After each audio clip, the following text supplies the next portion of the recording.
मुख्य अतिथि आज के कार्यक्रम की अध्यक्षता कर रहे अध्यक्ष जी, डॉक्टर अंबेडकर जन कल्याण परिषद उत्तर प्रदेश के अध्यक्ष जी, महामंत्री जी, सभी पदाधिकारीगण, मंचासीन सभी विद्वानगण, सामने बैठी हुई मेरी बहनें, बेटियां, मेरे भाई और नौजवान साथियों, आज का दिन बाबा साहब डॉक्टर अंबेडकर 14 अप्रैल को पैदा हुए थे।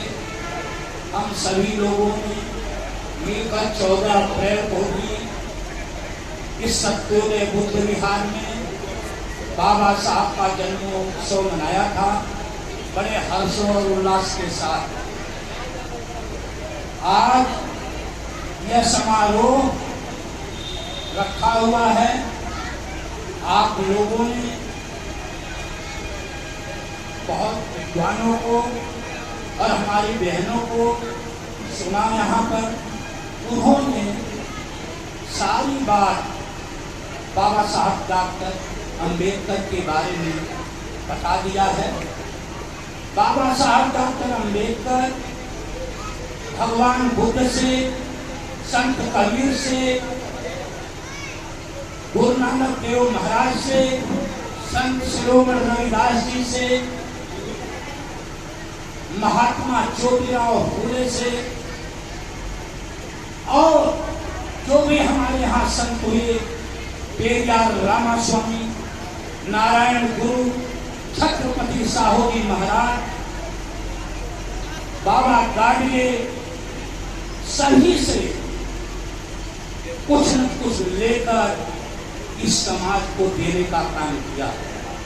मैं गालिब की एक शेर से अपनी बात कहना चाहता हूं कि गालिब ने कहा है कि जिंदगी भर गालिब मैं एक ही गलती करता रहा, फूल चेहरे पर थी, आईना साफ करता रहा। फूल चेहरे पर थी, कहाँ गलती है?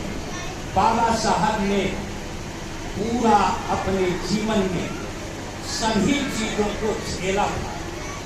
अन्याय, शोषण, अत्याचार, गरीबी, भूख, पीड़ा, दर्द और अस्पृश्यता।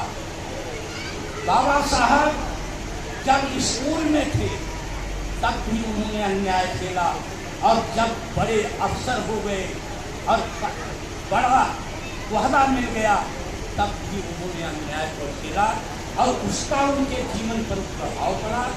उन्होंने यह कहा कि मैं जब इतना बड़ा अफसर हूँ और मेरे साथ इतना अन्याय हो रहा है, तो जो हमारे लोग हैं, चाहे वो दलित हों, चाहे वो शोषित हों, चाहे वो पीड़ित हों, चाहे वो पिछड़े हों, चाहे वो अति पिछड़े हों, और चाहे कोई भी गरीब हो, सबके साथ अन्याय हो रहा होगा।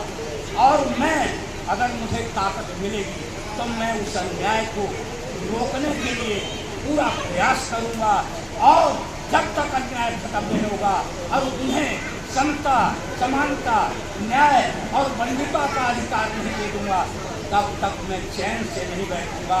और वो रात दिन इस समाज के लिए काम किए जो लोग बेजुबान थे, जो लोग मुख्य धारा में नहीं थे, उनके लिए काम किया।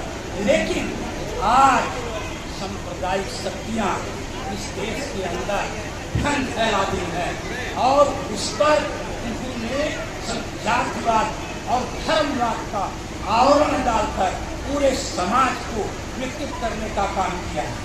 मैं आप लोगों के बीच में बताना चाहता हूँ, इस सांप्रदायिकता जननी है गुलामी की। सांप्रदायिकता जब ज्यादा बढ़ जाएगी तो गुलामी धन फैला देगी और संविधान को खतरा पैदा हो जाएगा। मेरे दोस्तों, मैं केवल इस अवसर पर आप लोग हजारों की तादाद में हैं, इतना निवेदन करता हूँ कि हमारे प्राण भले ही चले जाए, लेकिन हम संविधान पर आँच लाने देंगे। ये संकल्प हमें लेना है, सारों को संकल्प लेना है कि बाबा साहब ने जो संविधान हमें दिया, जो अधिकार दिए, वो हमें अपने जीवन को न्यौछावर करके देना। अस्पृश्यता, गुलामी सबसे बदतर चीज है, गुलामी। और उस गुलामी से आजाद कराने का काम बाबा साहब डॉक्टर भीमराव अम्बेडकर ने किया। आप लोग बहुत देर से यहाँ बैठे, बहुत, और आप लोगों ने सभी वक्ताओं के विचार सुने। केवल एक चीज मैं कहना चाहता हूँ कि पाखंड को अपने अंदर से निकाल दो, अंधविश्वास मूलवाद को निकाल दो, क्योंकि 33 करोड़ के लिए होता आपका कोई भला नहीं कर पाए। आपका भला भारतीय संविधान ने किया, भगवान बुद्ध ने किया, संत श्रीमद रविदास जी ने किया, संत कबीर ने किया, महात्मा ज्योतिराव फुले ने किया। मैं वो महिलाओं के भी चरणों में नमन करता हूँ। सावित्रीबाई फुले जी और रमाबाई ने वो जो काम किया वो शायद ही सभी महिलाओं को करना चाहिए। जो लोग जिनके पति समाज का काम करते हैं, राजनीति का काम करते हैं, उन्हें अपने लोगों का, चाहे उनका पड़ोसी हो चाहे कोई भी हो, उसके लिए अपना तन मन धन से अपने पति की मदद करनी चाहिए कि आप लग जाओ समाज के काम पर। समाज की जो विचारधारा है, जो डॉक्टर अम्बेडकर की विचारधारा है, जो ज्योतिराव फुले की विचारधारा है, सभी लोगों ने बता दिया है। बताने की जरूरत नहीं है कि शिक्षा पर सबसे ज्यादा जोर है। शिक्षा, जो शिक्षित हो जाएगा, बाबा साहब डॉक्टर अम्बेडकर ने कहा है और सभी लोग जानते हैं, मुझे वो बताने की जरूरत है नहीं है। शिक्षा वह शेरनी का दूध है, जो पिएगा वही दहाड़ेगा। ये दहाड़ आपको शिक्षा के माध्यम से अपने बच्चों को देनी है। मैं आप लोगों का बहुत बहुत धन्यवाद करता हूँ। जय भीम, जय भारत। मैं नारे लगवाऊंगा, doctor Bhimrao Ambedkar, doctor Bhimrao Ambedkar, doctor Bhimrao Ambedkar, भगवान बुद्ध की, भगवान बुद्ध की, भगवान बुद्ध की। और फूल चेहरे पर थी और आईना साफ करता रहा, कहाँ पर गलती है उसे समझने की जरूरत है। बहुत बहुत धन्यवाद करता हूँ। बाबा साहब के जीवन के बारे में, उनके जीवन के बारे में, उनकी शिक्षा के बारे में, उनके संघर्ष के बारे में बात कर रहे हैं। मैं अपनी बात सिर्फ 2 मिनट में कहूंगी। मैं ये कहना चाहती हूँ उनके त्याग के बारे में कोई बात नहीं कर रहा। आप बताइए, हमारा ऐसा कौन सा मंत्री है कि जिसने अपनी बात संसद में रखने के बाद, वो संसद में बात ना मानी गई हो, अपने पद से त्याग पत्र दे दिया हो? वो डॉक्टर भीमराव अम्बेडकर थे। 1950 में वो कानून मंत्री बने और उन्होंने हिंदू कोड बिल रखा, और हिंदू कोड बिल पास नहीं हुआ, वही चाहते थे उसका कुछ नहीं कुछ बाहर बात हो जाए, तो उन्होंने त्याग पत्र दे दिया। ये था उनका त्याग। हम सब लोगों में ये त्याग की भावना भी होनी चाहिए, तभी हम उनके संघर्ष को आगे बढ़ा सकते हैं। आप जानना चाहेंगी मेरी बहनें कि हिंदू कोड बिल में क्या था?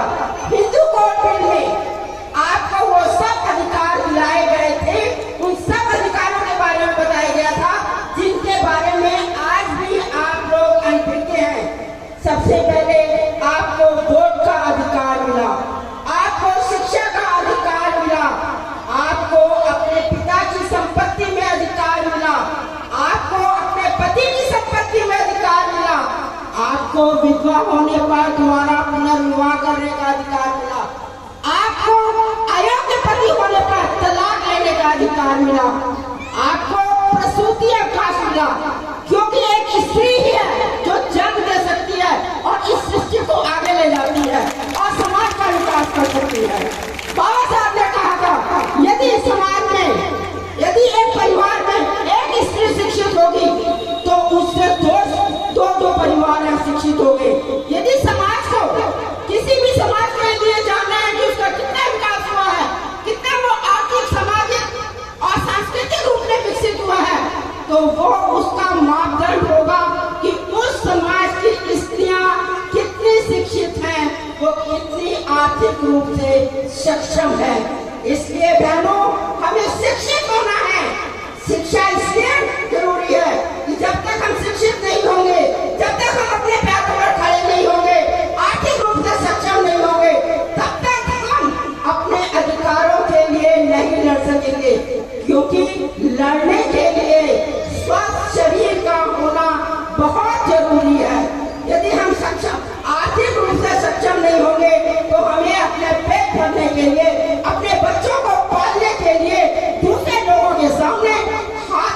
होंगे।